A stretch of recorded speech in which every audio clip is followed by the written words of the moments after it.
राम के अलग अलग स्वरूप हो सकते हैं। आपके मन में राम का स्वरूप क्या है, उनकी छवि क्या है? क्या वो सगुण है, क्या वो निर्गुण है, या फिर कुछ इससे भी इतर आपके मन में छवि है?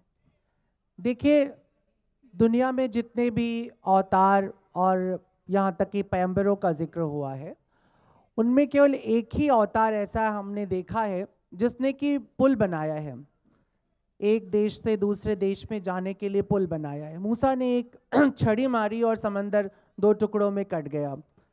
लेकिन राम, जिनको हम परमात्मा कहते हैं, वो भी चाहते तो ऐसा कर सकते थे, ऐसा कर भी सकते थे। रामायण में ऐसा जिक्र भी आता है, क्यों कहते हैं अब सुखाना पड़ेगा इस समुद्र को।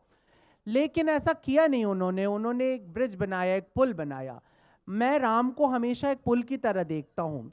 वो निर्गुण निराकार और सगुण साकार ब्रह्म के मध्य का पुल है। कबीर के पास वो निर्गुण निराकार होकर के प्रकट होते हैं और तुलसीदास के पास वो सगुण साकार होकर के प्रकट होते हैं।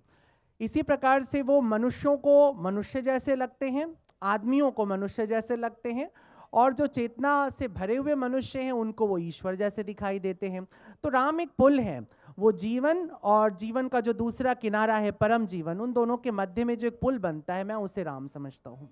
तो ईश्वर के रूप में तो राम को सभी पूजते हैं, लेकिन एक राजा के रूप में आपकी क्या परिकल्पना है? क्या वो एक बेहतर राजा थे? क्या वो एक बेहतर पुत्र थे, या फिर भाई थे, या फिर एक बेहतर पति थे?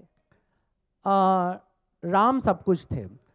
हर एक दृष्टि से आप राम को सर्वोच्च कह सकते हैं। चाहे आप उन्हें पुत्र की तरह देखें, चाहे भाई की तरह देखें, चाहे मित्र की तरह देखें, चाहे पति की तरह देखें, और राजा की तरह तो उस पर कोई क्वेश्चन ही नहीं हो सकता है। लेकिन भारतीय जनमानस में या भारत के जो चिंतन है, उसमें राम को राजा की तरह स्थापित किया गया, क्योंकि राम का जो प्रधान गुण था वो था सत्य, धर्म और नियम। इन तीन चीजों को एक साथ लेकर के चलना।